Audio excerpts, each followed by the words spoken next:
The 89th book that I read in 2023 is a great course. So obviously, I listened to this. Think Like a Stoic: Ancient Wisdom for Today's World. There's a printout of what the cover would look like if I owned it. This is a really tough book for me to critique because for most of the book, I thought to myself, "This is an F." I don't. Stoicism doesn't seem uh, usable to me. Basically, it's like, why don't you just think this way and think this way? I mean, if it were that easy, and the lecturer says this many times, if it's easier said than done.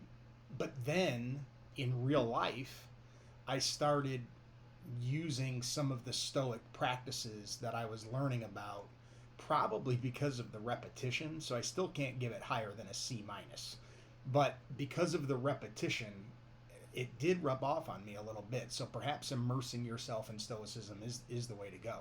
Um, Another problem with this, though, is that I feel like you could throw the chapters up in the air and just read them in whatever order that they land. There doesn't seem to be any real structure to the lectures.